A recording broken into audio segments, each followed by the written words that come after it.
Maka Yesus Kristus adalah prototokos yang melahirkan segala sesuatu.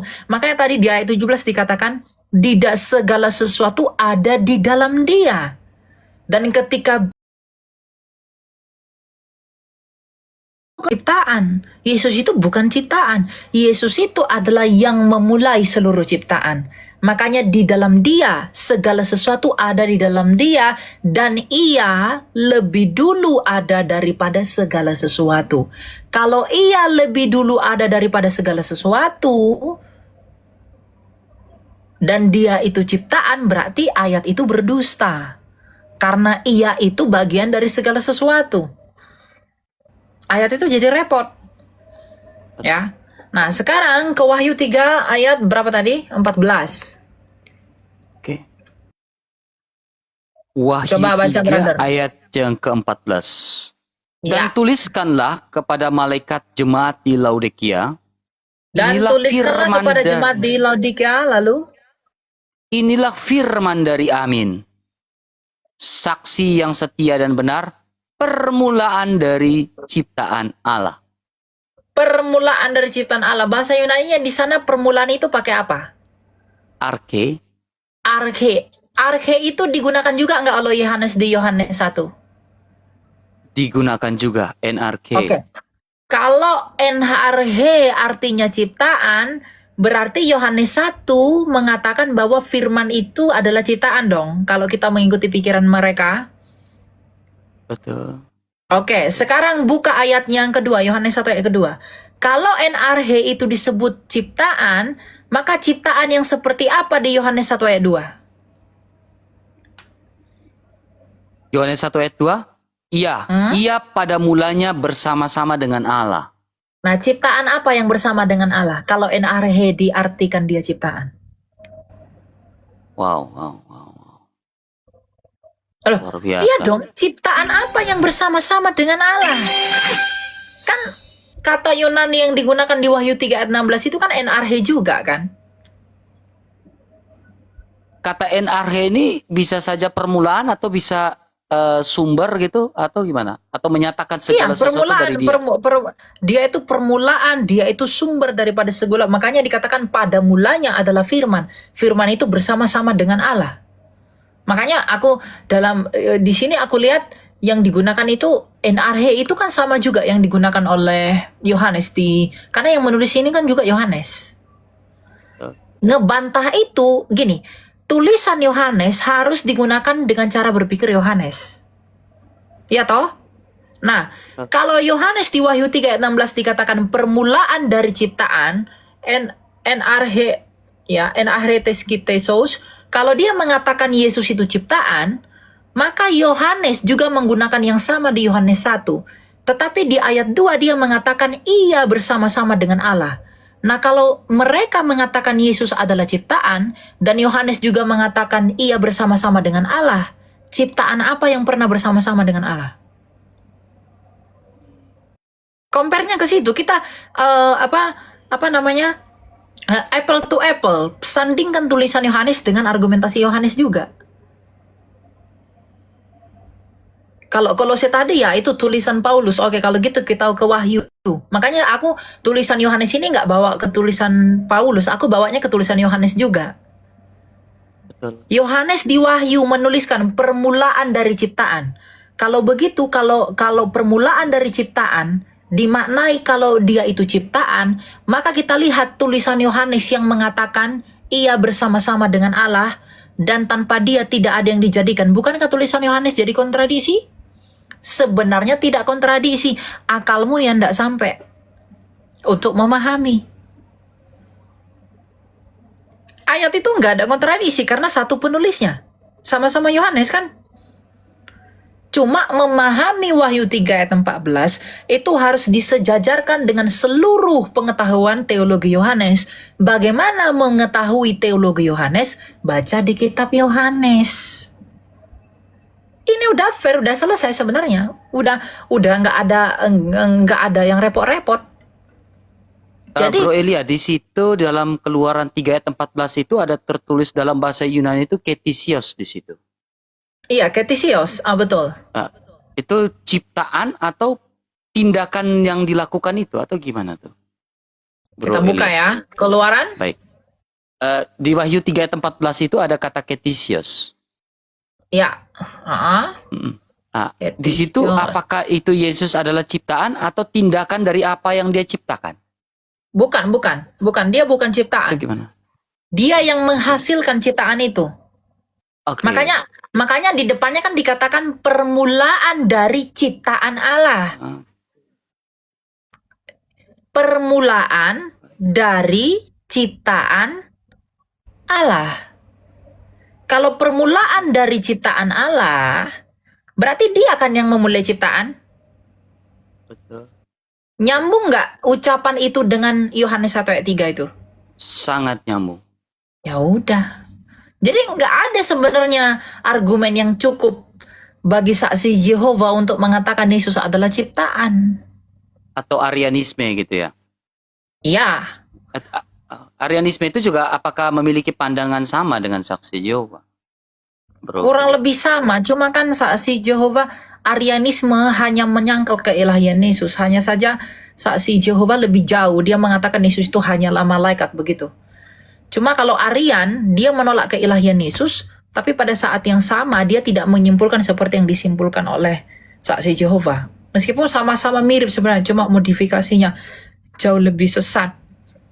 Paham Arianisme. Itulah yang dilawan oleh Athanasius, Bapak gereja kita dari Alexandria. Makanya pengakuan iman Athanasius itu menegaskan bahwa Yesus, pengakuan iman Nikea bunyinya apa? Dilahirkan tapi tidak diciptakan.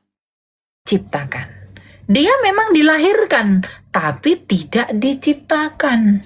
Dilahirkan itu artinya apa sih? Ya keluar dari Bapa. Kenapa? Karena dia adalah gambaran Allah. Seperti matahari, dia tidak pernah berhenti memancarkan terangnya. Karena terangnya itulah, dari terang itulah kita bisa tahu matahari itu ada.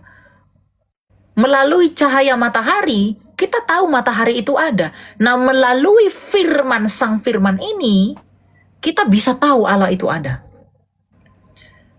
Nah, matahari ini tidak pernah berhenti bersinar. Dia terus mengeluarkan, namanya eternal generation. Dia terus memancarkan terangnya. Selama matahari itu ada, terangnya terus ada. Selama Allah itu, Bapa itu ada, firman-Nya itu yang memancarkan kemuliaan Bapa itu. Makanya dikatakan tadi Kolose 1:15, ia adalah gambar Allah yang tidak kelihatan. Dialah gambarnya.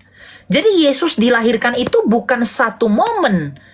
Yesus dilahirkan itu sejak kekekalan. Karena tidak ada momen, tidak ada waktu di mana Allah Bapa itu tanpa firman. Dan firman-Nya itulah kemuliaannya. Dan firman itulah gambarnya. Makanya Tuhan Yesus bilang apa, brother? Kalau akulah jalan dan kebenaran dan hidup. Kalau kamu menolak aku, kamu menolak Bapa.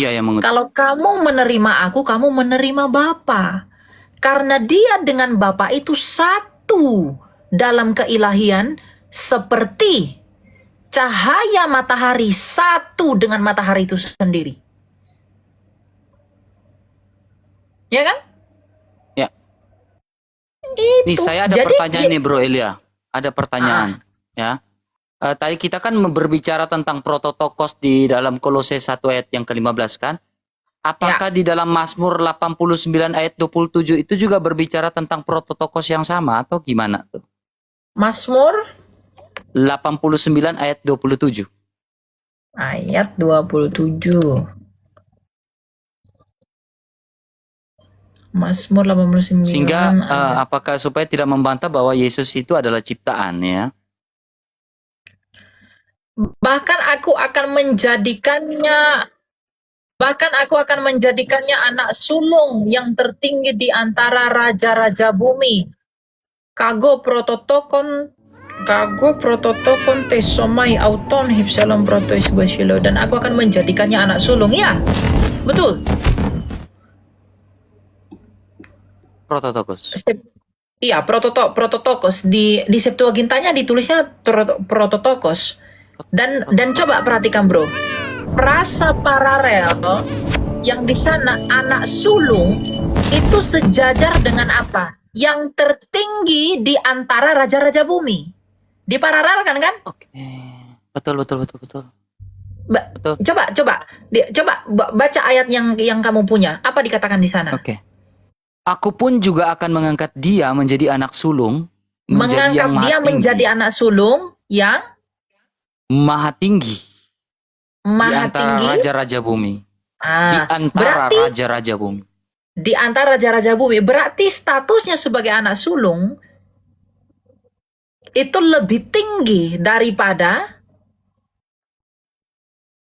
apapun. Makanya dikatakan anak sulung yang tertinggi di antara raja-raja bumi. Berarti yang sulung itu berarti dia berkedudukan lebih tinggi, supremasi. Dia lebih besar daripada apapun. Ya sebenarnya nggak cukup hanya linguistik, karena bahasa Mazmur itu bahasa puisi sebenarnya, Bro. Cuma kalau kita mau lebih dekat kepada pemahaman teologisnya tentang posisi Yesus yang sejati, kita belajarnya ke tulisan Yohanes tadi. Ya meskipun bahasanya sama gitu loh, prototokos. Karena kata prototokos itu di konteks-konteks lain juga bisa artinya berbeda. Makanya kita harus lihat konteksnya. Tapi di konteks di Kolose 1 tadi, ayat 15 itu kan menggunakan prototokos. Beda dengan di Wahyu. Nah kalau di Kolose 1 menggunakan prototokos, dipahami sebagai ciptaan, itu akan bertabrakan dengan ayat 17-nya. Gitu. Bisa nggak, Bro Elia, saya menggunakan sebuah logikanya gini, Bro Elia. Di Gimana? situ kan menggunakan permulaan dari ciptaan kan? Ya, bukanlah ciptaan yang permulaan, bisa nggak gunakan logika seperti Dia permulaan dari ciptaan, bukan ciptaan yang mula-mula, itu benar. benar ya? Permulaan dari ciptaan adalah segala sesuatu yang menyebabkan ketisios tadi ya, di dalam Wahyu 3:14 itu ya. Ya. Dia tindakan yang menyebabkan itu. Yes, betul. Bisa ya? Ya, Dia bukan yang berarti menyebabkan. dia adalah ciptaan. Ya, dia bukan ciptaan. Dia yang menyebabkan ciptaan itu ada. Benar tadi definisimu itu. Sehingga itu kawin. Itu pas dengan Yohanes 1 ayat 3 tadi. Coba Yohanes 1 ayat 3. Oke, coba saya baca Yohanes 1 ayat 3. Dia yang memulai ciptaan. Coba Yohanes 1 ayat 3. Yohanes 1 ayat ketiga, segala sesuatu dijadikan oleh Dia dan tanpa Dia tidak ada sesuatu pun yang telah jadi dari segala yang telah dijadikan. Nah itu jelas. Tanpa Dia tak satu pun yang telah jadi dari segala sesuatu yang dijadikan. Tanpa Dia tak ada yang jadi. Berarti Dia penyebab yang jadi kan? Betul. Berarti pas kan dengan yang kamu bilang tadi, permulaan dari ciptaan, penyebab ciptaan itu kan? Betul. Nah, kalau dia penyebab ciptaan dan dia ciptaan, kan jadi rusak. Gitu. Yohanes pasal 1 ayat 1 sampai 3 ini apakah berhubungan juga Bro Elia dengan Mazmur 33 ayat 6? Yang ayat yang biasa kita pakai gitu. Mazmur 3 yang hari ini ya. Mazmur 33 ayat 6. Coba ya aku ini ya.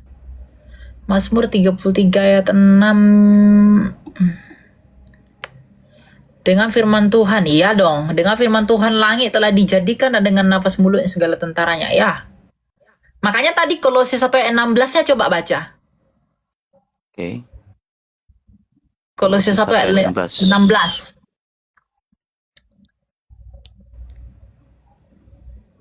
Karena di dalam Dialah telah diciptakan segala sesuatu yang ada di sorga dan yang ada di bumi, yang kelihatan dan yang tidak kelihatan, baik singgasana maupun Cukup sampai di situ. kerajaan. Yang di langit dan yang di bumi. Nah, di Mazmur 33 itu dengan firman Tuhan langit dijadikan kan?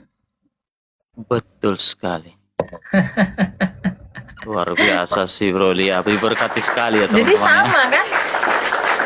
Jadi Alkitab tuh nggak ada yang kontradiksi kok. cara kita aja memahaminya cara kita aja yang memahaminya perlu hati-hati. Itu aja. Kata sorga di Mazmur 33 ayat 6, kata Yunaninya itu apa? Uranos kan?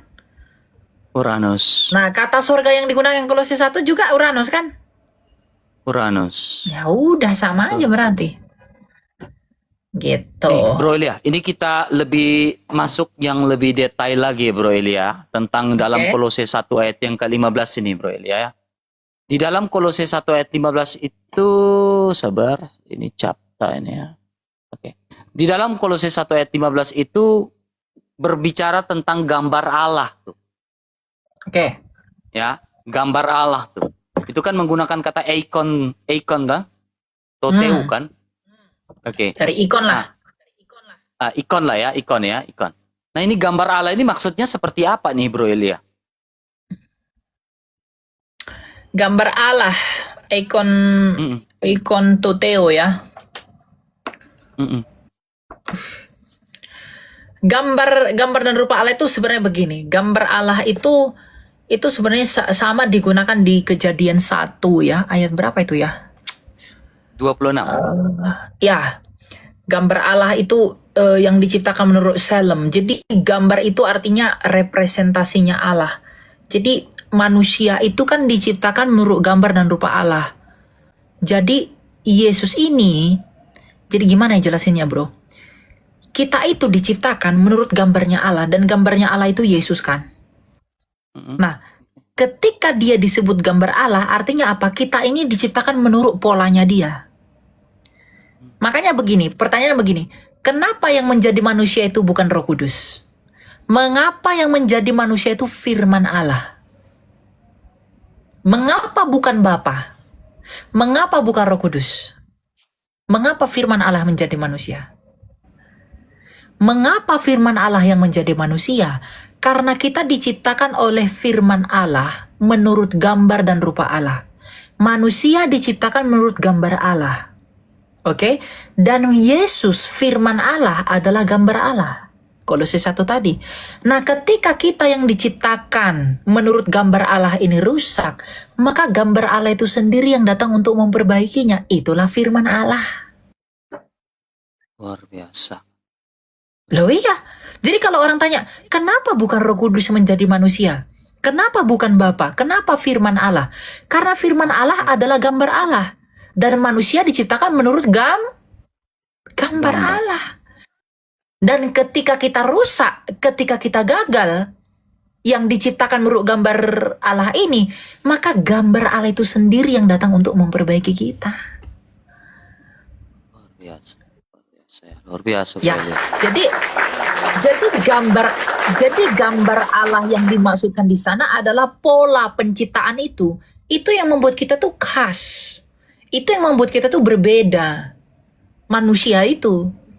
Makanya Tuhan Yesus bilang apa? Saudaraku, sahabatku. Kenapa? Karena kita memang diciptakan menurut polanya Yesus itu, Bro. Makanya Paulus mengatakan Yesus adalah Adam yang kedua. Iya. Jadi kalau manusia ingin tahu seperti apa manusia itu kalau tidak jatuh dalam dosa, ya seperti Yesus itu. Itu gambar Allah. Jadi Kristus itu dipandang sebagai manusia sejati yang memenuhi rencana Allah dalam penciptaan ini atau gimana? Pinter. Makanya di dalam dialah kita dilahirbarukan. Kalau kita dalam persekutuan dengan Adam, kita akan mati seperti Adam mati kan? Tapi kalau kita dilahirbarukan di dalam Yesus yang memulai kita jadi baru. Makanya dikatakan, mengapa di dalam Yesus kita menjadi lahir baru? Mengapa kita di dalam Yesus menjadi ciptaan yang baru?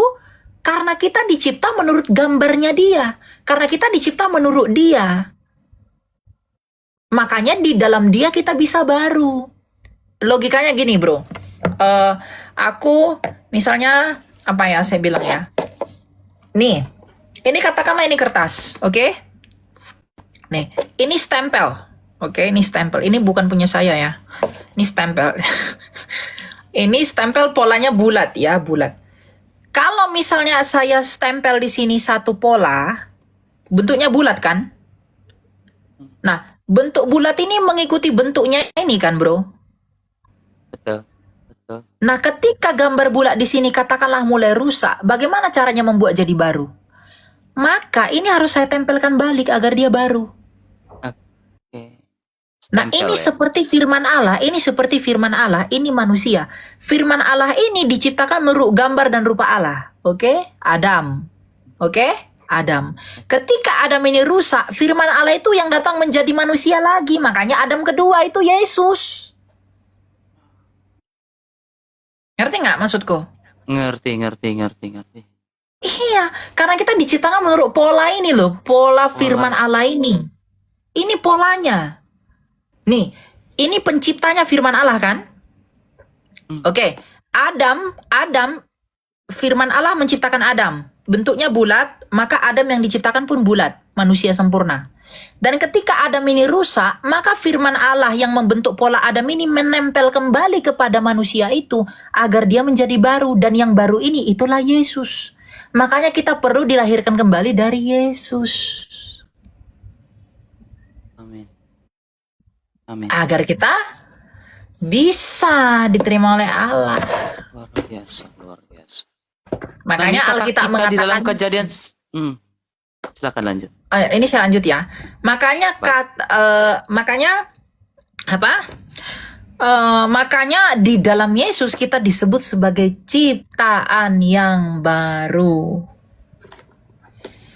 Gitu. Itu kata ciptaan yang baru itu nggak main-main, itu bukan asal-asalan. Dikatakan ciptaan yang baru itu karena kita memang ada misteri Allah yang ditunjukkan di sana, yaitu di dalam Yesus sebagai Adam yang kedua itu kita dilahirkan kembali. Makanya dikatakan dilahirkan kembali dari air dan roh. Dari air itu melalui baptisan, dan dari roh itu ya dari Roh Kudus. Kita diberi roh yang baru, roh kita diperbarui oleh Roh Kudus. Dan dari air kita disucikan. Makanya ketika Yesus masuk ke air baptisan, dia bukan dikuduskan oleh air itu, tapi ia yang menguduskan air itu. Agar melalui air itu kita bisa dikuduskan di dalam dia. Makanya baptisan itu harus dengan air.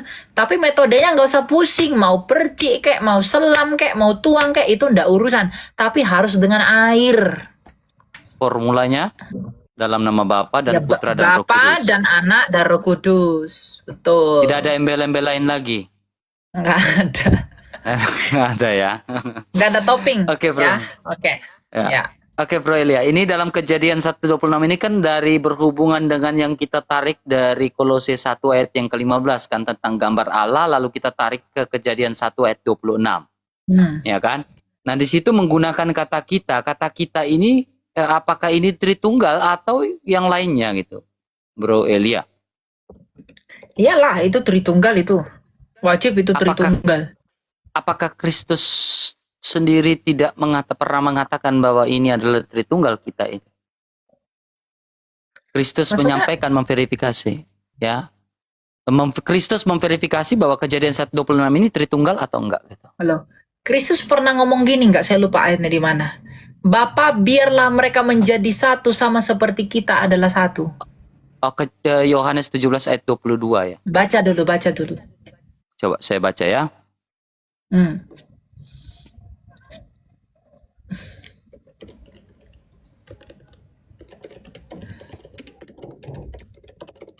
Yohanes 17 ayat 22. Dan aku telah memberikan kepada mereka kemuliaan yang engkau berikan kepadaku, supaya mereka menjadi satu sama seperti kita adalah satu. Jelas ya? Jelas. Jadi kata kita itu ya Tritunggal. Kata kita itu bukan Allah dengan malaikat. Bodoh amat deh kata profesor ini itu rasul, bapak gereja yang berpendapat bahwa itu Tritunggal. Kata kita itu yang merujuk kepada Allah Bapa dan Putra dan Roh Kudus. Nggak ada malaikat ikut mencipta. Kalau malaikat ikut mencipta jadi repot. Karena ada satu buku yang saya baca ya, banyak dari penafsiran ya, Bro Elia ya. Ini tentang Kejadian 1 ayat 26 ini, Bro Elia. apakah ini benar atau tidak ya Bro Lia? Kalau ada yang mengatakan ini kita, jadi dia mengatakan gini, ya, jejak mitologi kafir dalam penggunaan kata kita itu, dalam mite-mite timur dekat kuno, diceritakan bagaimana Dewa Maha Tinggi menciptakan manusia setelah berkonsultasi dengan Dewan Surgawi. Dewan Surgawi ini terdiri dari para dewa yang lebih rendah yang mengelilingi Dewa Maha Tinggi. Apakah ini pandangan yang seperti apa pandangan ini, Bro Elia? Itu pandangan ngawur. Timur dekat kuno. Orang yang menolak Yesus pun di timur. Orang yang nggak ngerti Alkitab pun di timur. Jadi kalau kita mengandalkan timur dekat kuno, yang kunonya yang benar atau yang salah? Sekarang kita mau verifikasi pandangan timur dekat kuno itu kepada siapa? Bapak Gereja Justinus Martir dalam bukunya Dialog with Tripo, dia menolak gagasan bahwa Allah berbicara kepada malaikat. Ia mengatakan Allah berbicara kepada firman-Nya yang ilahi itu. Manusia tidak mungkin dicipta menurut gambar malaikat. Bukan hanya itu, bukan hanya satu Bapak Gereja. Kemudian yang kedua, Irenaeus dari Lyon. Dalam bukunya Against Heresies, dia menuliskan Allah menciptakan melalui firman dan hakikatnya. Jadi kata kita itu sebagai Bapa berbicara kepada anak, kepada Logos, dalam kesatuan Roh Kudus. Itu yang menunjukkan kerjasama ilahi dalam penciptaan itu. Bapa, firman, Roh Kudus dalam kehendak yang satu untuk menciptakan. Bukan cuma itu, Tertullianus juga menggunakan ayat itu untuk melawan oneness. Kenapa? Dia mengatakan bahwa Allah berbicara kepada anaknya itu menunjukkan bahwa di dalam kesatuan Allah ini ada pluralisme, pluralitas. Itulah Bapa dan Anak dan Roh Kudus itu. Ya, Athanasius, Bapak Gereja kita dari Alexandria, dia mengatakan bahwa kata kita itu dialog antara Bapa dengan anaknya yang tunggal itu. Kalau kata kita di sana malaikat, kenapa kita itu huruf kecil, huruf besar semua? Ya. Jadi bagi Athanasius, Allah itu tidak pernah mencipta tanpa firman. Jadi sejak kekal, kalau Bapa itu kekal, maka sejak kekal ia pun, firman-Nya pun ada dengan dia sejak kekal. Berarti ketika dia mau memulai ciptaan, dia berbicara kepada firman yang memulai ciptaan itu dong. Oke. Kan konteksnya itu mau menciptakan, bro. Betul, Pak. Baiklah kita, konteksnya kan mau mencipta. Nah, sumber yang membuat ciptaan itu ada siapa? Sumber ciptaan itu siapa? Firman. Firman. Sang Bapa Berarti Bapa berbicara kepada siapa dong? Firman. Kepada firman. Jelas kan? Ya, relasi kasih yang kekal ya, 1 Yohanes 4 Relasi ayat 8 kasih yang ya. kekal. Perikoresis yang kekal itu. Antara Bapa dengan anak di dalam Roh Kudus dan anak kepada Bapa di dalam Roh Kudus. Jadi itu nggak ngomong ke malaikat. Bahkan yang lebih ini ya, Bapak Gereja kita Agustinus dari Hippo, ia menolak Allah berbicara kepada malaikat. Tidak ada Allah berbicara kepada malaikat. Jadi kalau ada malaikat di situ, apakah malaikat sudah ada sebelum manusia diciptakan atau gimana kalau pandangan-pandangan timur ini dekat purba, dekat kuno yang saya baca buku tadi? Apakah malaikat sudah ada? Lalu malaikat diciptakan menurut manusia diciptakan menurut gambar malaikat juga karena kata kita di situ? Tidak. Enggak, ya? Tidak. Memang malaikat lebih dulu ada dari manusia, bro. Tetapi bukan manusia. Manusia itu tidak dicipta menurut gambar malaikat. Kalau bukti malaikat itu sudah ada sebelum manusia, ya dia udah jatuh sebelum manusia jatuh kan. Makanya dia yang menghasut manusia kan.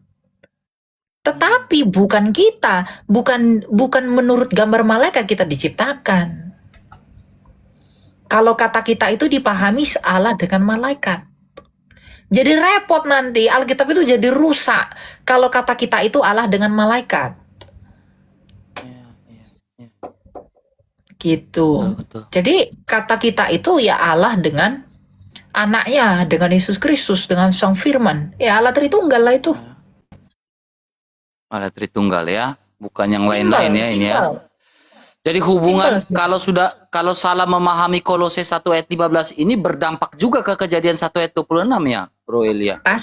Pasti. Kalau bilang Yesus itu ciptaan berdasarkan Kolose 1:26, maka pemahaman Kejadian 1 ayat 26 ini pun salah gitu. Rusak jadinya. Yes. Ya. Memahami eikon toteo ini jadi rusak, gambar Allah ini menjadi rusak ya.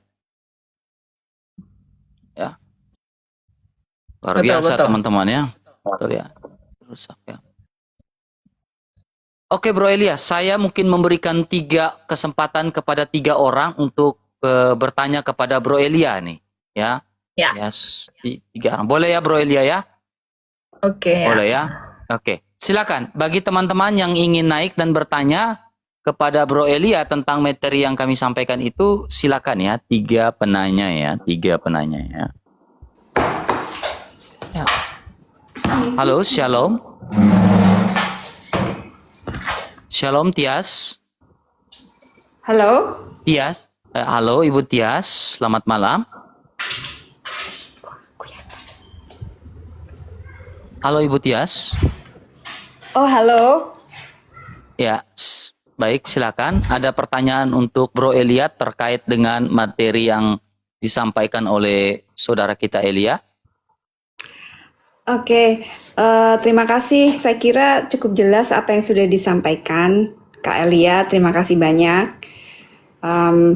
Cuman memang banyak sekali pertanyaan-pertanyaan yang serupa yang dilontarkan seperti yang sudah dijelaskan. Tapi saya pribadi sebenarnya sudah jelas.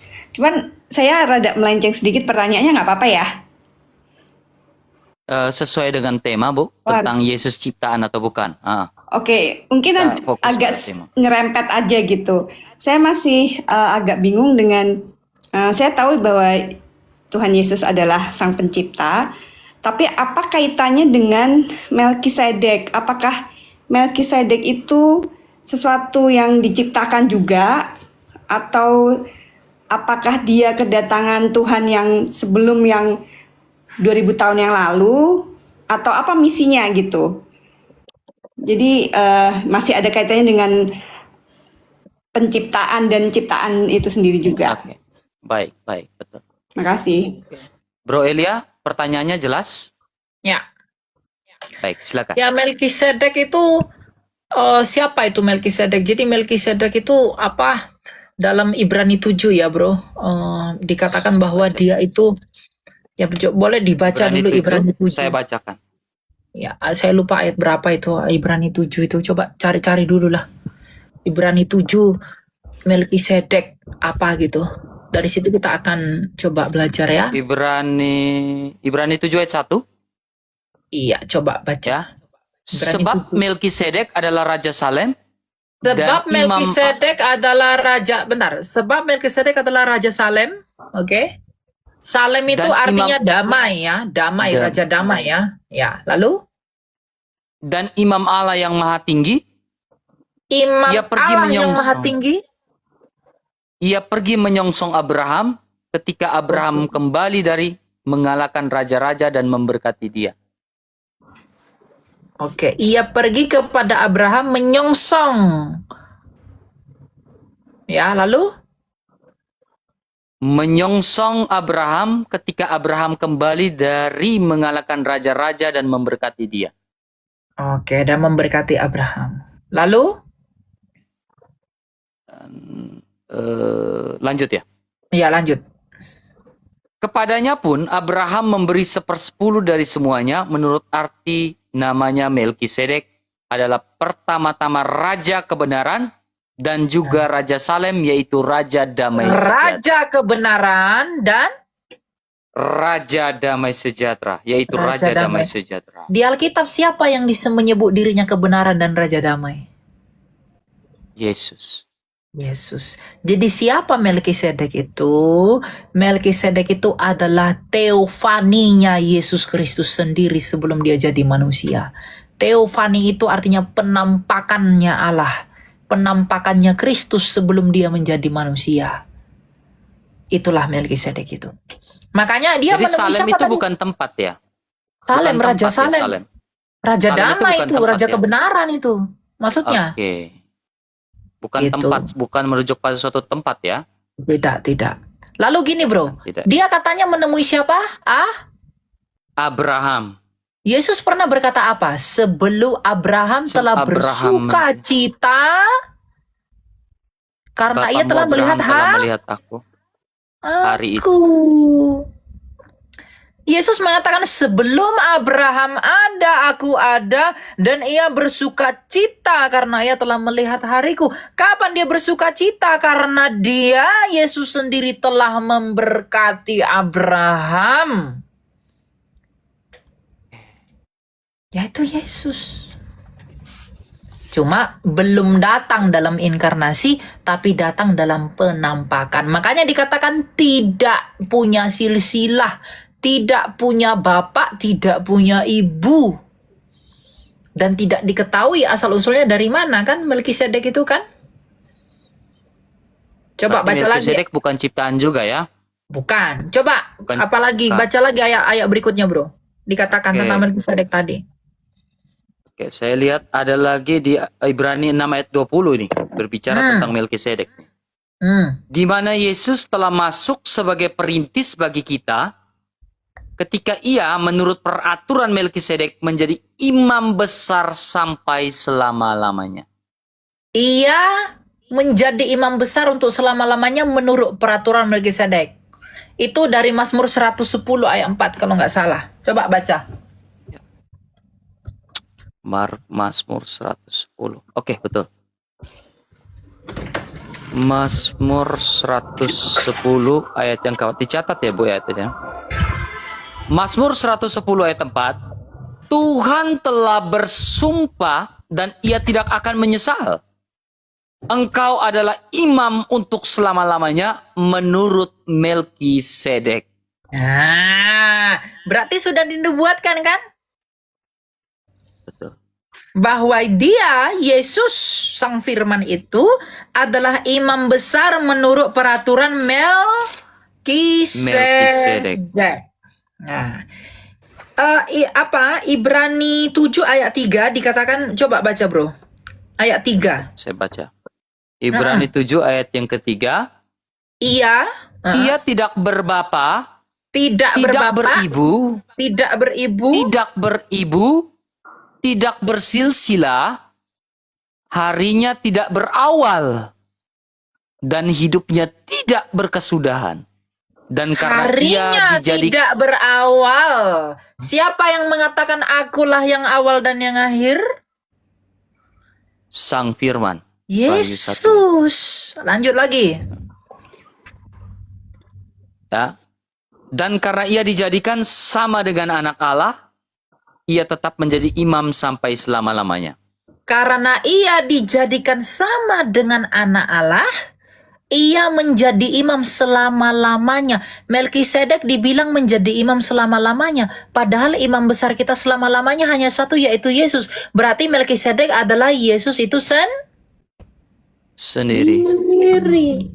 Kata dijadikan itu bukan diciptakan kan? Bukan. Enggak lah, gimana sih? Ya. Aku dijadikan repot nanti. Ya. Ibu Tias, jelas Ibu Tias? Ya jelas, makasih. Berarti memang Melkisedek waktu itu dalam bentuk teofani yang menyerupai tubuh manusia gitu ya di hadapan seperti Abraham. Manusia. Ya seperti manusia. Tapi kan setelah itu nggak diketahui lagi di mana tuh Melkisedek tuh pergi. Jadi dia Raja Salem itu bukan suatu kayak raja di dunia yang mempunyai rakyat dan seperti itu ya. Coba di mana tempat namanya Salem? Oke. Soalnya kalau di YouTube tuh seolah-olah digambarkan sebuah kerajaan dan bersama dengan rakyat. Ada yang menafsirkan begitu, Ibu. Tapi saya menghargai itu, tapi saya nggak sepakat dengan itu. Ya nggak apa-apa, itu perbedaan tafsir gitu kan. Cuma Ada yang bilang Salem itu Yerusalem. Yerusalem sendiri baru berdiri sejak zamannya siapa sih, bro? Yerusalem. Siapa yang Jenderal mendirikan Titus. Yerusalem? Siapa? Saya nggak tahu. Daud. Daud. Siapa yang merebut Yerusalem itu dan dibuat menjadi nama Yerusalem? Ya Daud. Nah, itu Melkisedek itu jauh dari Daud, itu bapaknya Abraham itu. Belum ada Yerusalem waktu itu. Oh, gitu ya. Ya. Biasa ya. Jelas, Bu Tias? Oke, makasih penjelasannya. Ya. Alia dan Bang RK. Tuhan berkati. Tuhan memberkati. Oke. Saya persilakan penanya kedua ya, Bro Elia ya. Boleh ya, Ya. Bro Elia ya. Maaf ya. Ya, penanya kedua terkait Yesus ciptaan atau bukan ya. Saya persilakan Ibu Lea ya. Silakan Ibu Lea.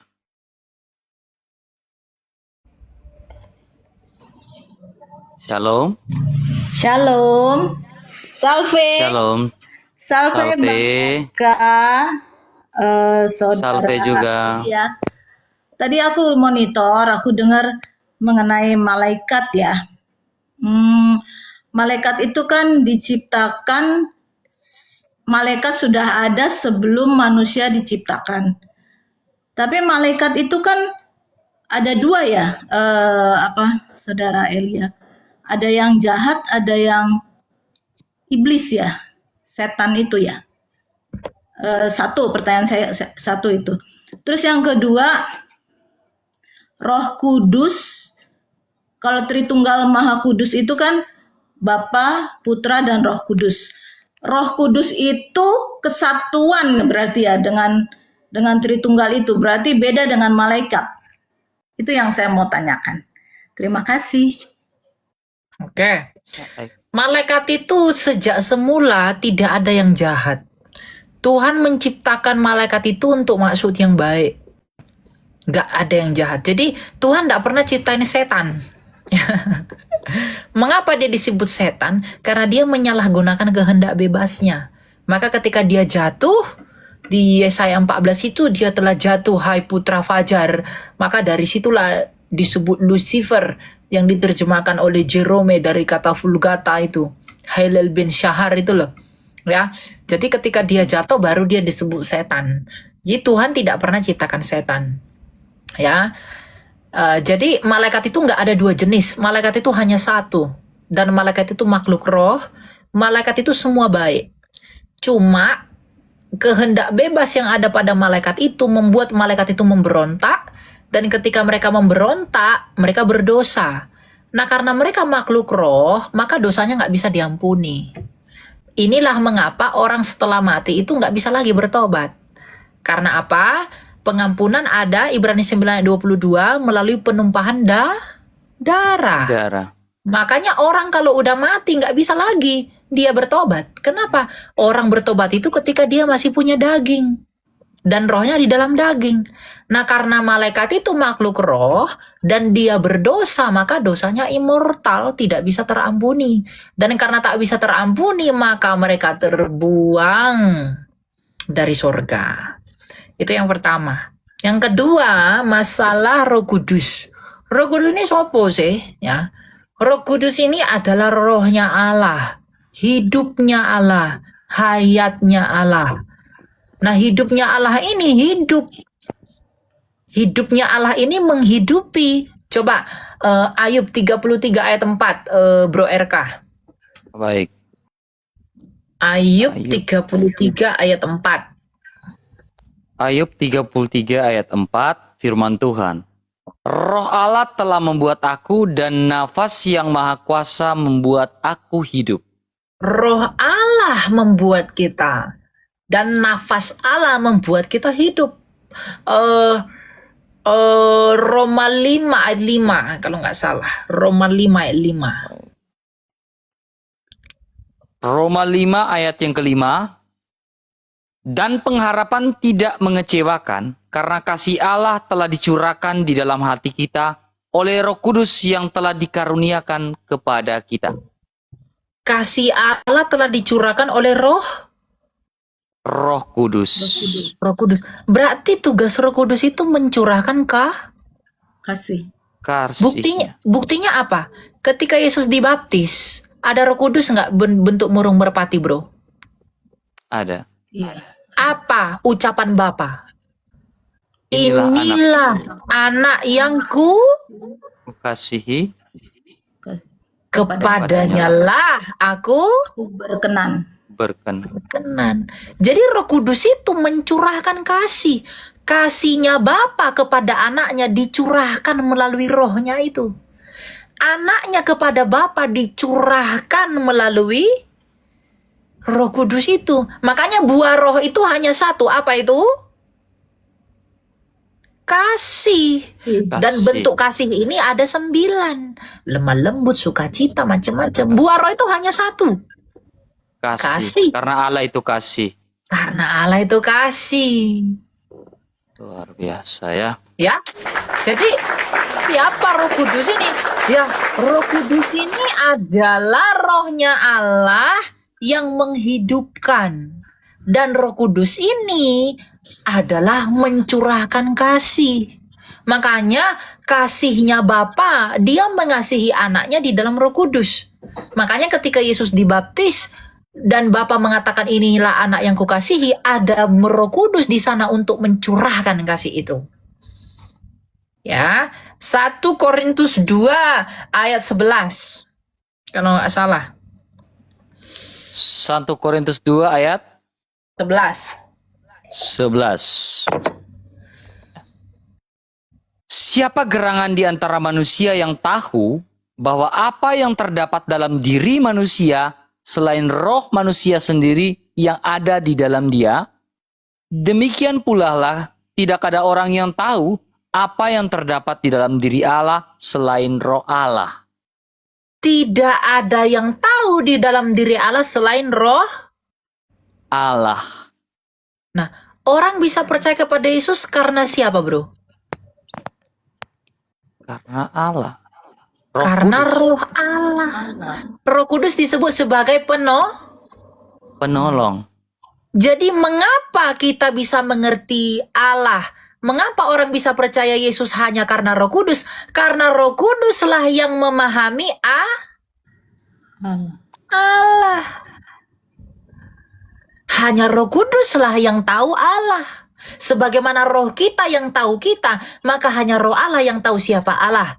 Maka kalau kita mau mengerti Allah, kita mau percaya kepada Yesus, harus melalui pertolongan dari Roh Kudus yang adalah rohnya Roh Allah. Allah. Nah, itulah bukti kasihnya. Jadi Roh Kudus itu siapa? Ya, Roh Kudus itu rohnya Allah yang menghidupkan dan pencurah kasih. Makanya bukti orang dipenuhi Roh Kudus itu bukan bahasa roh dan lain-lain, itu tanda-tanda saja. Tapi bukti orang di dalam dirinya memiliki Roh Kudus, dia memiliki satu, kasih. Dan bukti kasih itu mengampuni, lemah lembut, sabar, murah hati. Itu bukti kasih. Karena Allah itu kasih. Gitu ya. Kalau dengan jiwa, roh dan jiwa hubungannya? Kalau roh itu hidupnya, kalau jiwa itu perasaannya. Sebenarnya mirip-mirip itu, hampir sama gitu. Tapi jiwa itu lebih kepada keperasaannya, roh itu hidupnya. Yang membuat saya hidup ini adalah roh saya. Dan jiwa saya yang membuat saya berperasaan lah, saya punya kasih lah, apa macam-macam begitu. Dan ketika kita mati, roh dan jiwa kita ini bareng, nggak bisa terlepas. Tapi tubuh kita berpisah pada waktu yang sementara itu. Itu. Jadi roh tidak pernah kehilangan jiwanya. Ya, roh itu selalu dengan jiwanya. Gitu. Oh iya. Makanya ada trikotomi, dikotomi, ya nggak salah itu, dikotomi dan trikotomi itu nggak salah, karena itu hanya melihat cara pandangnya saja gitu, ya. Kalau malaikat itu tadi kan Tuhan tidak menciptakan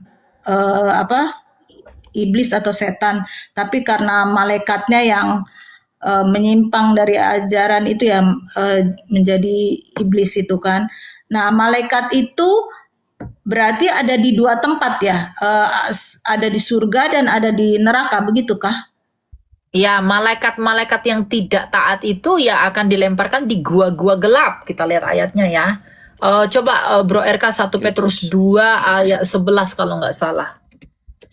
Ya, 1 Petrus 1 Petrus 3 ayat 19. Lupa aku. 1 Petrus 3 Oke. ayat 19. Iya, Ayat coba. 19. Betul. 1 Petrus 3 ayat yang ke-19. Dan di dalam roh itu juga ia pergi memberitakan Injil kepada roh-roh yang ada di dalam penjara. Sekarang 2 Petrus 2 ayat 4. Coba 2 Petrus 2 ayat 4. Malaikat yang jatuh itu di mana sih ya? 2 Petrus 2 ayat 4. Ayat 4. 2 Petrus 2 ayat 4. Sebab jikalau Allah tidak menyayangkan malaikat-malaikat yang berbuat dosa, tetapi melemparkan malaikat mereka yang berbuat dosa, lalu tetapi melemparkan mereka ke dalam neraka, dan dengan demikian menyerahkan ke dalam gua-gua yang gelap untuk menyimpan mereka sampai hari penghakiman. Iya, ya. Jadi di mana malaikat yang jatuh yang berdosa tadi? Di gua gelap sebelum ke Neraka. Makanya jangan percaya sama nabi yang dari goa. Nggak boleh. Repot nanti, ya. Nah, tipis-tipis aja, ya. Gitu ya. Jadi ada yang di surga, ada yang di gua-gua gelap. Di gua-gua gelap itulah alam maut itu. Disitulah mereka disimpan untuk sebelum pada akhirnya dilemparkan ke neraka. Gitu. Ya. Lalu pas Mungkin seperti itu. sesudah hari penghakiman itu, kita kan nanti ada penghakiman tentang ini ya, buku kehidupan itu. Lalu kalau misalnya kita dibawa naik ke surga, kita menjadi malaikat berarti kan di surga itu? Enggak lah. Hah? Kok jadi malaikat sih? Kita kan tetap kembali seperti Adam dan Hawa. Malaikat ya malaikat, manusia ya manusia. Kita menjadi seperti malaikat itu dalam konteks tidak kawin dan mengawin. Ya di sana nggak ada lagi kawin-kawin. Tapi kita tetap manusia. Manusia yang sudah dipulihkan kodratnya menjadi tanpa dosa. Gitu. Bukan wujud seperti malaikat gitu. Enggak. Kita tetap dengan tubuh yang baru, tubuh kemuliaan. Tapi nggak bisa mati lagi, nggak bisa lapar lagi. Gitu. Ya. Di sana selalu siang, tak ada air mata. Itu lagunya kayak gitu. Ke tempat penuh bahagia. Wahyu 22 ayat yang ke-1. Coba Wahyu 22 ayat 1 dan berikutnya. Wahyu 22 ayat yang ke-1. Lalu ia menunjukkan kepadaku sungai air kehidupan yang jernih bagaikan kristal dan mengalir keluar dari tahta Allah dan tahta anak domba itu. Nah, ya, sungai air kehidupan itu siapa ya? Kristus itu, hidup yang kekal itu. Makanya Yesus mengatakan apa? Akulah kebangkitan dan Hidup. Hidup. Gitu, ya.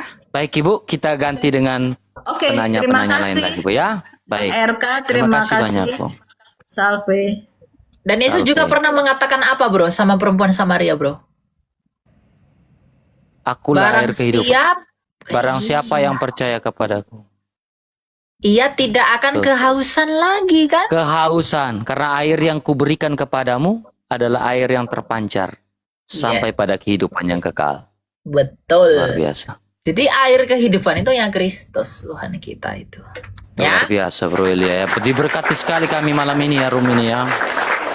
Kak satu ya penanya ya, Manasye ya. Dari tadi udah bertanya. Halo, selamat malam Kak Manasye Leba. Salve Shalom, Oh, selamat Abang. malam, Shalom. Selamat malam. Bang RK, Ada pertanyaan. Baik. Bang Elia, ya. Ya, Ya, baik. Ada pertanyaan terkait dengan materi Yesus ciptaan atau bukan? Silakan tanyakan Iya. kepada Kak Elia, kalau gitu Yesus itu ciptaan atau bukan ya, Kak? bukan. Hmm.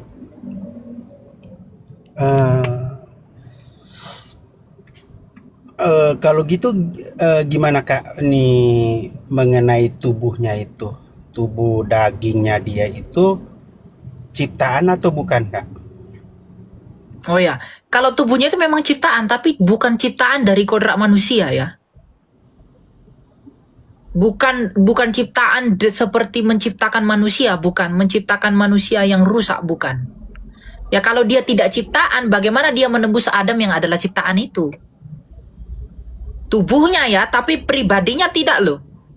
Ingat, karena tubuhnya Yesus itu berasal dari Bunda Maria yang disucikan. Dan Bunda Maria itu ciptaan. Ya tubuhnya pasti ciptaan. Karena di surga tidak ada darah dan daging. Daging. daging. Gitu. Iya. Ya kalau tubuhnya iya ciptaan. Tetapi pribadi Yesus tidak ciptaan. Ya, Tidak berarti diciptakan. rohnya yang bukan ciptaannya. Ya kayak. Ya, Bukan firman. pribadinya Pak. Pribadi Allah itu tidak ciptaan. Oh iya. Pribadi firman yang berinkarnasi itu tidak ciptaan. Ya, berarti gini Kak. Kalau mengenai rohnya itu gimana? Apakah Maksudnya roh apa? rohnya Yesus waktu dia Rohnya Yesus jadi itu ya manusia? Roh Kudus, rohnya Kristus. Ya. Dia itu bukan ciptaan.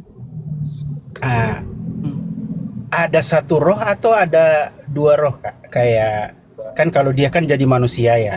Nah, berarti apakah ada roh manusianya atau hanya Roh Kudus gitu? Ya, itu perdebatan panjang. Apakah ada roh manusianya atau tidak ada roh manusianya. Tapi saya kurang percaya kalau Yesus punya dua roh. Yesus hanya punya satu roh, satu hidup. Roh Allah ada padaku ya. Roh Allah, ya. Kalau dia dua roh nanti aduh repot jelasinnya. Repot Ya. lagi. Hmm. Jadi kalau bagaimana dengan Yohanes 6 itu bahwa ada perkataan dalam Alkitab bahwa akulah roti kehidupan yang turun dari surga, itu gimana itu Bro Elia? Akulah, Roti kehidupan yang turun dari surga. ya dia roti hidup yang memberi kehidupan itu. Makanan yang menghidupkan itu. Itu kan dalam paralelisme dengan mana yang dari surga itu kan. Kalau kamu makan mana kamu mati, tapi akulah roti hidup yang dari surga, yang kamu tidak akan, yang ketika kamu makannya kamu tidak akan mati lagi, gitu. Itulah yang kita terima dalam Ekaristi. Betul. Iya. Betul. Kalau masalah Yesus punya satu atau dua roh itu masih perdebatan panjang itu. Ya, tapi saya pribadi itu kurang percaya Yesus punya Dengan dua roh. Gitu. Seperti itu Pak Manasye Leba ya. Jadi Saya mau terkait tanya lagi, Wahyu boleh 3 nggak? itu. Baik, silakan. Iya. Nah, itu waktu dia mati ya, Bang RK sama Kak Ilya. Nah, waktu dia mati, dia bangkit dan dia ke sorga itu tubuh yang dibilangnya itu tubuh ciptaan itu dibawa ke sorga atau gimana ya, Kak? Iya dong, dengan tubuh yang sama kan dia bangkit kan. Makanya ketika Thomas mencek ada lubang, lambungnya juga tertusuk, tapi dalam keadaan yang sudah dimuliakan yang tidak bisa mati lagi. Makanya begitulah nanti tubuh kita yang akan dipermuliakan yang baru. Gitu. Tubuh yang akan dimuliakan itu ya seperti itu. Makanya Bapak gereja kita ya, Athanasius kalau nggak salah ngomong, apa yang tidak diambil Kristus itu tidak ditebus oleh Kristus. Gitu. Jadi maaf. Jadi yang berhubungan dengan yang pertanyaan Bapak ini, jangan sampai salah kaprah ya Pak ya. Karena di dalam Bro Elia, di dalam syahadat pengakuan imanesia itu kan sangat jelas ya di poin keberapa ya. Ya Allah dari Allah sejati, terang dari terang sejati, dilahirkan bukan diciptakan. Ya. Itu syahadat Nisea. Ya, Maksudnya atau apa Credo tuh, Bang? Nisea. Melahirkan bukan diciptaan itu maksudnya apa ya, Bang? Silakan Bro Elia. Ya, dia dilahirkan bukan diciptakan. Artinya pribadi firman itu tidak pernah diciptakan, Pak. Oh, itu terkait pribadinya ya, Bang ya? Iya, pribadi firman Allah itu tidak pernah diciptakan. Kalau dagingnya tetap diciptakan ya. Iya, ketika dia berinkarnasi kan dia mengambil dagingnya dari Maria. Makanya gennya Yesus itu, gen darahnya itu dari Maria. Karena apa? Makanya ketika Maria mengandung, dia dikuduskan oleh Allah. Agar apa? Agar Kristus itu memiliki darah yang kudus. Dan dia memiliki darah yang kudus. Kenapa? Karena memang dia dikuduskan. Dan oleh darahnya yang kudus itulah membuat ia tanpa noda, tanpa dosa, dan menebus kita orang berdosa ini. Gitu. Dia bersama Bapa itu nggak punya tubuh. Kalau dia punya tubuh bersama Bapa, berarti di dalam Allah yang ada roh itu ada tubuh. Jadi di surga sebelum berinkarnasi dia nggak ada tubuh. Justru karena di surga tidak ada tubuh, makanya dia berinkarnasi menjadi daging. Kalau di surga udah ada daging, dia nggak berinkarnasi, namanya dia turun aja. Begitu. Jadi di surga itu nggak ada tubuh. Jadi apakah tubuh Yesus itu ciptaan? Ya pasti ciptaan. Karena di surga nggak ada tubuh. Makanya berinkarnasi menjadi manusia. Become a flesh and sars egeneto, di dalam daging. Menjadi manusia. Ya kemanusiaannya diambil dari Maria, dan Bunda Maria sendiri ciptaan. Makanya Yesus itu memang benar Mesias dari Yehuda, karena secara hukum dari Yusuf dia Yehuda, dan dari darah melalui Maria dan tubuh juga dia adalah Yehuda. Karena Bunda Maria orang Yehuda. Begitu. Ya. Kalau ini akan berhubungan dengan Galatia 4 ayat 4 ya Bro Elia ya. Apa itu Galatia 4 ayat 4? Saya bacakan. Tetapi setelah genaplah waktunya, maka Allah mengutus anaknya yang lahir, ya, bukan diciptakan, Ya. dari seorang perempuan dan takluk pada hukum Taurat, ya. Di situ udah kata lahir itu menggunakan kata genomenon, ya. Artinya, ya, lahir. Artinya lahir juga nggak genomenon itu, Bro Elia? Iya lahir. Ya dilahirkan oleh Maria, makanya Maria disebut Theotokos kan? Betul. Tapi lahir dari Allah itu, lahir dari Maria dengan lahir dari Allah itu beda loh. Betul. Betul. Bedanya Jadi, gimana itu, Bro Elia? Ya lahir dari Allah itu sejak kekekalan. Lahir dari Maria itu ada waktunya, yaitu ketika inkarnasi itu. Begitu. Makanya Yesus dikatakan dilahirkan bukan diciptakan. Itu merujuk kepada ya dia dilahirkan. Secara dia dilahirkan masuk ke dunia melalui Maria, betul. Dia dilahirkan melalui Allah, betul. Tapi dia tidak pernah diciptakan. Pribadinya itu tidak pernah diciptakan. Itu yang perlu dipahami. Pribadinya itu tidak pernah diciptakan. Gitu. Baik. Jelas ya Pak Manasye Leba ya. Jadi kalau menggunakan narasi lain, ya maksudnya ketika menggunakan narasi lain, seperti yang Bro Elia jelaskan, maka ya paling kurang ada literatur yang jelas untuk melawan Credonesia ini, Pak. Kalau mau melawan Credonesia ini ya pasti dianatemakan. Seperti itu, Pak. Pengakuan iman Athanasius itu udah jelas kok. Itu Pak Manasye.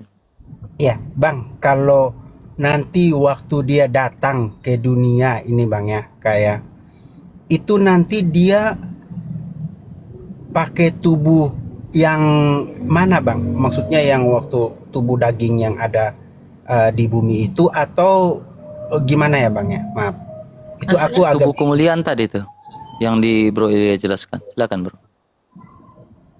Iya, nanti ketika Yesus datang, dia akan datang dalam tubuhnya yang mulia itu. Tubuh yang benar-benar mulia. Ya. Ya tubuh kemuliaan yang sudah dipermuliakan, yang semua mata itu nggak akan sanggup melihat dia nanti. Tadi dengerin apa sih Pak? Kita jelasin. Iya, maksudnya masih ada gak lubang paku atau di lambungnya itu masih ada gak? Atau udah nggak ada, Bang? Saya nggak tahu dia ada lubang paku atau tidak. Nanti kita sama-sama lihat. Oh, yang pasti itu dia datang dengan tubuh yang baru Dengan ya? tubuh kemuliaan. Tubuh Tubuh kemuliaan. kemuliaan. Oh. Gitu ya. Rahasia panas Pak Manasya ya. Oke Pak, makasih ya Bang ya. Oke, Kayak baik ya. Elia, Ingat ya, makasih jadi ya. tidak boleh menarasikan dia diciptakan Pak ya. Itu sesat Pak. Iya, maksudnya Ya, gimana Yesus. Pak? Maksudnya dia diciptakan itu maksudnya? Ia dilahirkan sesuai kredonesia iman rasuli kita. Ia dilahirkan bukan diciptakan. Iya, maksudnya kan itu berarti pribadinya ya yang bukan diciptakan ya Bang ya, tapi Ya tubuh pribadinya dagingnya, enggak. Pribadi. iya, tubuh dagingnya tetap ciptaan dari Ya, diambil darah dan dari daging Maria. Ya, Itu diambil nggak dari usah Maria. bingung. Iya. Itu nggak usah bingung. Athanasius dari Alexandria ini mengatakan begini. Saya baca ya. Logos itu kekal dan tidak diciptakan. Dalam inkarnasi ia mengambil tubuh dari perawan Maria. Tubuh itu nyata dan termasuk ciptaan. Yang tidak diciptakan mengambil yang diciptakan. Baru Gregorius dari Nazianzus mengatakan apa? Apa yang tidak diambil tidak disembuhkan. Artinya Kristus benar-benar mengambil kemanusiaan penuh yang memang ciptaan itu supaya manusia bisa ditebus. Lalu Kyrillos dari Alexandria, Bapak Gereja dari Alexandria. Satu pribadi, dua natur ilahi dan manusia. Natur manusia berasal dari Maria. Jadi Bapak jangan menganggap bahwa Yesus itu ciptaan karena tubuhnya ciptaan. Tidak. Dia itu tidak diciptakan. Ya, tapi natur manusianya diambil dari Bunda Maria yang adalah ciptaan. Tapi ketika natur manusianya bersatu dalam pribadi Kristus, ya dia tidak ciptaan. Pribadi itu tidak ciptaan. Ya. Dia yang makanya firman Allah menjadi manusia.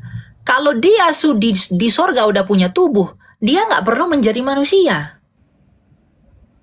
Udah punya tubuh, udah punya daging. Ngapain lagi menjadi daging? Gitu ya. Ya, maksudnya kan begini Bang, ini kan juga yang berkembang di media ini kan ada juga narasi tentang doketisme yang anti sekali dengan kata ciptaan. Apalagi Bang Elia tadi bilang itu tubuh dagingnya itu ciptaan, ya kan, dari Maria. Ini juga kan kadang-kadang membuat kita bingung Bang. Jadi kadang kalau menggunakan kata ciptaan atau mengatakan bahwa dagingnya Yesus itu adalah daging ciptaan, ini juga kadang-kadang kita suka di framing sama narasi doketisme bahwa tubuh dagingnya itu bukan ciptaan, tapi tubuh dagingnya itu adalah darah dan daging dari sorga gitu. Jadi itu yang kadang-kadang membuat teman-teman ya termaksud saya juga kadang-kadang suka dibingungkan dengan narasi seperti ini. Ada dua pandangan ya, pandangan doketisme dan duinatur gitu loh. Agar supaya teman-teman yang dibuat bingung dengan pandangan doketisme ini kan lagi ramai juga Bang Elia. Jadi ini juga kayaknya perlu diluruskan oleh Bang RK dan Kak Elia ya, agar supaya kita nggak sana sini jadi kayak maju kena mundur kena gitu Bang. Enggak. Itu enggak ada yang bingung. Bapak gereja udah sepakat kok itu. Ya pribadi Kristus itu enggak pernah diciptakan. Makanya dia mengambil rupa ciptaan. Kalau dia mengambil rupa ciptaan, manusia itu ciptaan enggak? Ciptaan. Tapi Ya. lewat Udah, Maria. dia berarti kalau dia mengambil rupa ciptaan ya dia yang rupa ciptaan yang dia ambil itu ya ciptaan. Tapi dalam pribadinya dia meskipun natur manusianya itu ada pada pribadinya, bukan berarti dia itu ciptaan gitu. Doketisme itu kan natur manusia Kristus yang dikatakan ilusi. Itu doketisme. Jadi doketisme itu mengatakan kemanusiaan Kristus itu ilusi, kebohongan gitu. Ada on off.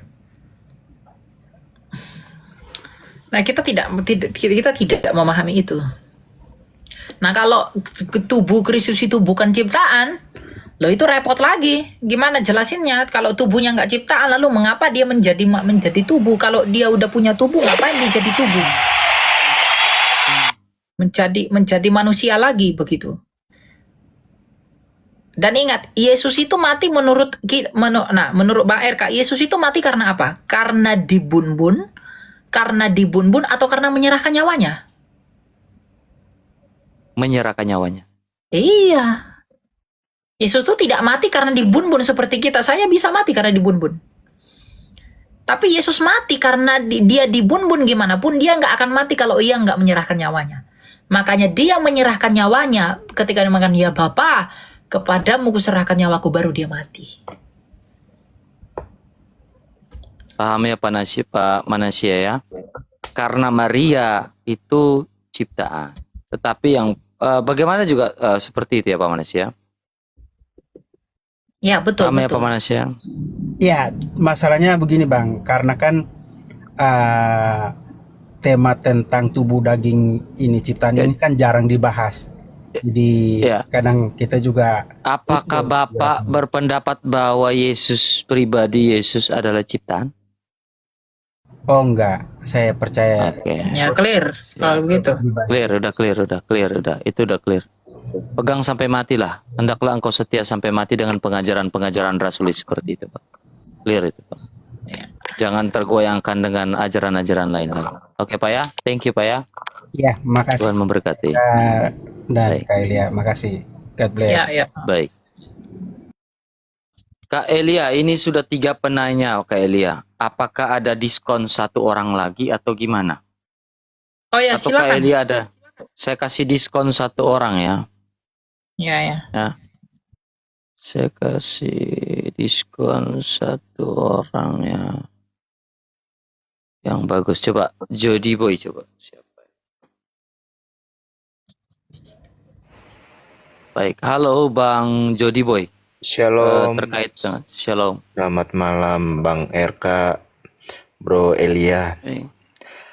Aku ingin mau bertanya masalah Amsal 8 ayat 22 sampai 23 itu, Bang. Kanani itu ya? Ciptaan Kanani itu bukan ciptaan. Kanani itu artinya memiliki. Oke, betul.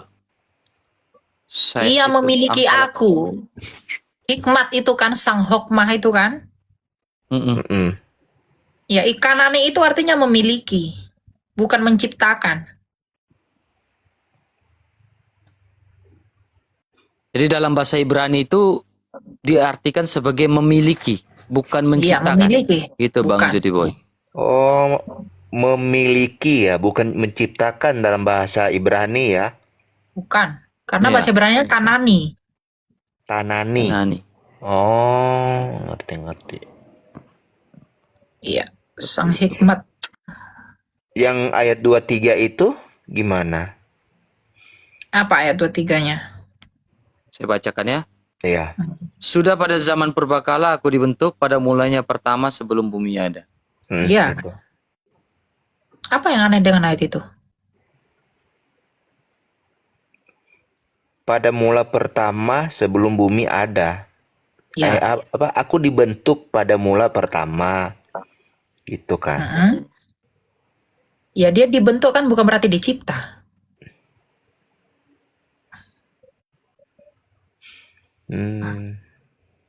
Kanani itu bukan artinya dicipta, itu memiliki itu. Sang hikmat, sang hokmah. Memiliki, oke. Terima kasih banyak Bang RK dengan Bro Elia. Oke, saya izin turun ya, aku ngerti sekarang. Shalom. Ya, Shalom.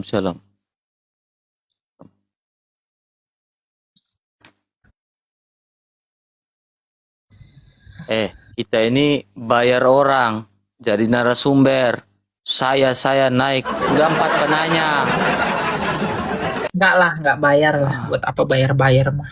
Satu lagi ya. Cuma ya, itulah. Silakan. Ini satu lagi ini nggak habis ini Bro Eli. Orang dia Ini mau satu istirahat lagi juga, aja, teman. satu lagi aja. Baru nanti Bro RK Satu lagi closing ya. statement. Ya. Ya, satu lagi baru saya closing statement ya. Oh, ini Bang Kensi dari tadi ini. Dari tadi ini. Mana dia tadi?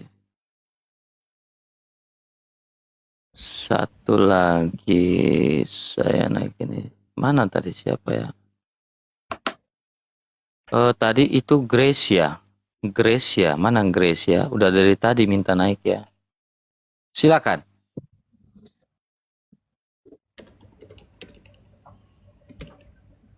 Nanti kita buat acara ini lagi ya, karena ini sangat bagus ya. Silakan. Shalom.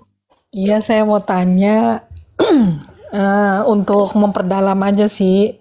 Sebenarnya sih udah tahu, cuma jujur masih agak bingung sih. Saya mau tanya, tolong dijelaskan gitu sama Elia yang Kisah Para Rasul 11 ayat 30 sampai 31 itu loh. Yang Kisah Yesus Rasul berapa, sebagai Bu? Maaf. Kisah Para Rasul 11 ayat 30 sampai 31. Kisah Rasul berapa? Saya ulangi. 11. Sorry. 11 ayat. 4. Kisah Para Rasul 4 ayat 30 sampai 31. Baik. Kisah Rasul 4 ayat 30. Ulurkanlah tanganmu untuk menyembuhkan orang dan adakanlah tanda-tanda dan mujizat-mujizat oleh nama Yesus, hamba-Mu yang kudus. Nah, Dan ketika mereka sedang berdoa, goyanglah tempat mereka berkumpul itu, dan mereka semua penuh dengan Roh Kudus, lalu memberitakan firman Allah dengan berani. Pentakosta. Silakan berdua. nah, jadi yang saya tanya, di situ kan murid-muridnya Yesus kan sebut Yesus itu hamba-Mu yang kudus. Nah, di 31 itu kan posisinya, maksudnya menjelaskan waktu mereka berdoa itu kan menjelaskan posisinya Yesus sudah naik ke surga ya. Karena kan Roh Kudus sudah turun gitu. Nah, jadi yang saya tanya, kenapa maksudnya murid-murid Yesus masih menyebut Yesus itu hamba-Mu yang kudus gitu loh. Bukannya dia udah jadi raja gitu ya. Maksudnya kan dia udah kembali ke surga gitu kan. Nah, itu yang saya agak bingung gitu. Gak perlu bingung. Yesus itu dalam segala sesuatu, di dalam segala sesuatu dia tetap di dalam kehendak Bapaknya. Dia disebut hamba bukan berarti dia lebih kecil dari Bapa. Kenapa dia disebut hamba? Konteksnya ini doa. Imam besar kita siapa? Yesus. Artinya mereka berdoa itu memohon kepada Yesus sebagai imam besar. Bukan berarti Yesus itu lebih rendah daripada Bapa. Jadi Iya, gelar hamba itu bukan berarti Yesus lebih rendah dari Bapa. Jadi maksudnya jangan dibilang karena dia dibilang hamba kan kayak yang satu itu ya tahu lah ya, kalau saya bilang yang satu udah tahu kan, dia kan bilang berarti Yesus itu nggak setara dengan Bapa gitu. Itu yang saya nggak setuju orang gitu. Orang aneh itu. Gimana Yesus nggak setara? Gimana Yesus nggak setara dengan Bapa? Aduh, repot lah kalau Yesus nggak setara. Coba Bro RK, Yohanes 14 ayat 23. Yesus tidak setara dengan Bapa. Ini yang rusak kalian ini, TikTok ini jadi rusak gara-gara itu. Yesus berapa? 4 ayat 23. Yohanes 14 ayat 23. Oh iya, ada 14 ayat 23. Aduh, kalian ini, tobat. Ini juga sekalian membuktikan kata kita dipakai Yesus tuh. Coba Yohanes 14 ayat 23. Oh iya, betul. Yohanes 14 ayat 23. Jawab Yesus, jika seorang mengasihi aku, ia akan menuruti firman-Ku, dan Bapa-Ku akan mengasihi dia, dan kami akan datang kepadanya dan diam bersama-sama dengan dia. Kalau dia lebih rendah daripada Bapa, kok dia bisa mengatakan kami dengan Bapa? Iya. Yesus juga mengatakan aku dan Bapa adalah satu. Kalau nggak setara gimana bisa satu? Ada repot. juga kan yang ayat yang bilang apa? Dalam kesetaraannya dia merendahkan dirinya gitu kan? Ya, yang walaupun dalam Iya, rupa gitu Allah. ya. Yes. Jadi kan itu sebenarnya udah jelas dia setara gitu kan? Ya.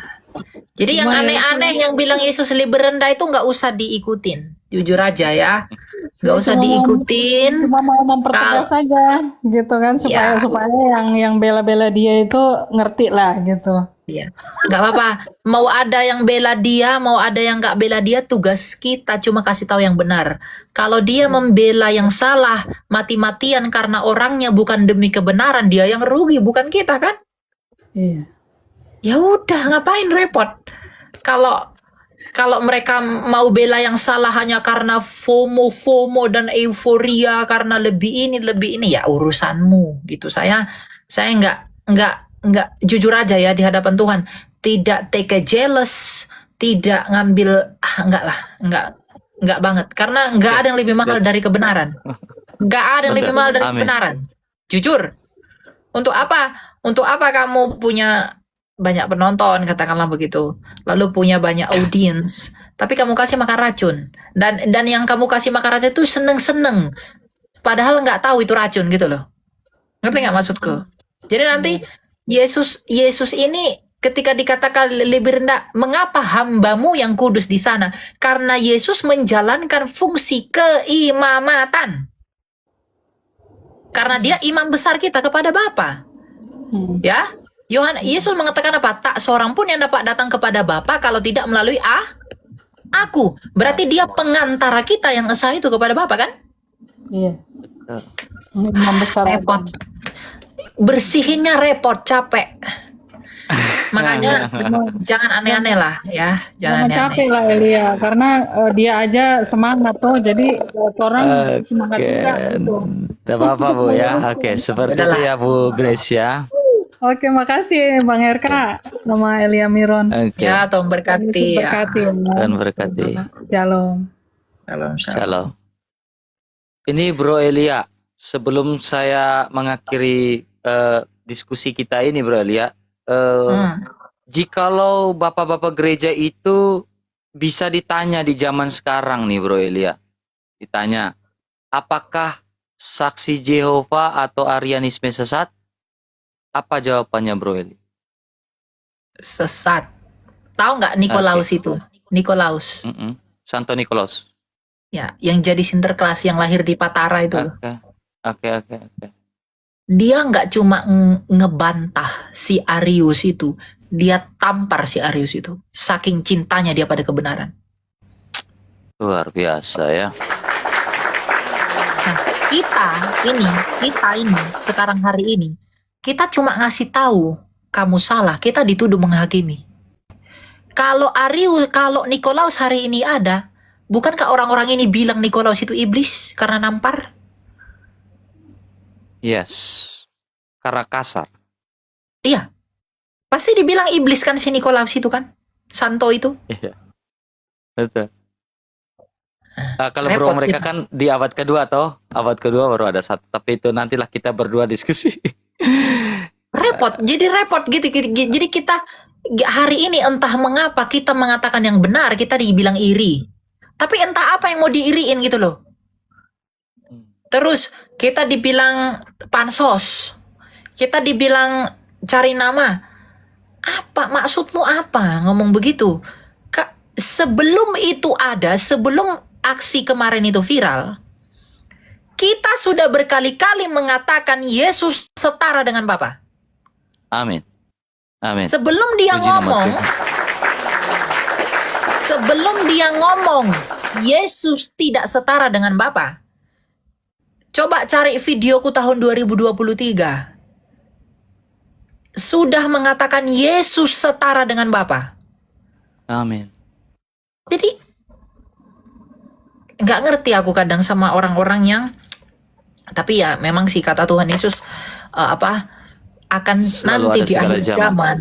Ya, nanti di akhir zaman akan banyak orang yang buat pengajaran itu untuk menyenangkan dongeng telinganya. Artinya apa? Itu dibungkus dengan hal-hal yang sebenarnya esensinya tidak ada. Dan yang tadi itu Bro Elia terkait dengan Amsal 8 ayat 22 itu, Di situ dia kan ayat 24 kan dia bilang dibentukkan. Dalam bahasa Ibrani dia menggunakan kata nisakti, ya. Itu artinya mengatur. Jadi dia yang sudah mengatur sejak kekekalan itu. Oh, kata dibentuknya Kata itu. nisakti. Dibentuk itu harusnya menggunakan kata nisakti, ya. Iya. Kalau di ayat 22 itu dia menggunakan apa tadi tuh? Kanani. Kanani, ya, artinya memiliki. Ya. Ya. Di ayat 23 dia menggunakan kata nisakti yang artinya mengatur. Dia untuk mengatur seperti itu. Oke, Bro Elia, terima kasih banyak atas kesempatan. Janganlah bosan-bosan ya, Laiku ya, Kamsia. untuk datang di live kami yang sederhana ini ya. Janganlah bosan-bosan ya.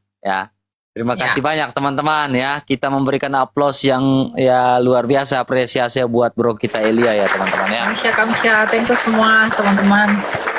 Tuhan memberkati semangat kita, ya. Selalu ya, bagaimanapun kita dipanggil Tuhan untuk hidup dalam kebenaran. Tapi kalau kita nggak paham kebenaran, bahkan menolak kebenaran, gimana kita bisa hidup benar? Itu saja ya. Boro-boro hidup benar kalau kita nggak tahu yang benar. Orang yang ngomong yang penting hidup benar, pengetahuan yang benar tidak perlu, itu bohong. Itu orang malas, nggak mungkin dia hidup dalam kebenaran. Yang penting kita benar, yang penting hidupnya benar, yang penting hidup kita benar, nggak perlu pengetahuan itu. Kalau kamu tidak tahu pengetahuan yang benar, gimana kamu bisa hidup benar? Ya. Jadi jangan pernah lemah, jangan pernah capek mencari kebenaran. Tuhan kita mengatakan apa? Carilah dahulu kerajaan Allah dan kebenarannya. Ya. Nah, jadi untuk semua, nggak hanya saya dan Pak RK, kita semua tuh sama-sama belajar kok. Saya dan kalian yang nonton ini sama-sama belajar, kita semua gitu. Tapi tentu dengan hati yang mau belajar, bukan ngerasa diri sebagai patron teologi ya. Jadi buat tafsir saya nak jidat sendiri, jangan. Itu bahaya, itu repot ya. Nyucinya capek. Nah, buat Pak RK juga thank you. Dan semangat selalu, jangan pernah capek untuk apapun kata orang, apapun tanggapan orang tentang kita, kalau kita tetap di tracknya, hambatan pasti ada. Karena semakin kita lurus, hambatan itu pasti akan ada untuk berusaha membelokkan kita. Dan kita sebagai manusia dalam kelemahan kita, saya dan RK juga, pasti kita lemah. Kita mungkin jatuh dalam penghinaan, kita mungkin kata-kata kasar, kita mungkin terbawa emosi, dan untuk itu kita pasti minta maaf kepada semua orang. Tapi terlepas dari semua itu, nggak ada manusia yang luput dari kesalahan, dari kelemahan, dari karakter. Tetapi kalau itu justru kebenaran ajaran inilah yang harus kita fokuskan. Karena kalau fokus pada pribadi karakter masing-masing, nggak akan ada selesainya. Tapi kalau kita fokus pada kebenaran itu udah selesai kok, itu 2000 tahun lalu. Itu maksudnya. Nah, jadi dewasa dalam menyikapi. Karena gini, kamu ngelihat orang itu baik, ajarannya menyesatkan, itu kebaikan dia itu nggak bisa tolong kamu. Ajaran dia itu membinasakan kamu. Makanya Alkitab tidak mengajarkan kita untuk hidup baik, tapi untuk hidup benar. Karena hidup baik itu relatif. Baik menurut Kadrun adalah mereka yang beristri 4. Yang mengawini anak-anak, itu baik bagi mereka. Baik bagi mereka talak 1, talak 2. Baik bagi mereka punya anak, cerai, kawin cerai. Itu baik bagi mereka. Bagi kita itu nggak baik. Tapi apakah itu benar? Itu tidak benar. Ya? Jadi carilah hidup yang benar, bukan hidup yang baik. Baik itu macam-macam. Oke? Gitu ya, brother. Thank you. Tuhan berkati selalu. Saya pamit dulu. Saya mau mandi. Bye. Baik, terima kasih. Sampai jumpa di Jakarta ya, Bro Elia ya. Ya, sampai jumpa. Nanti kabar aja ya.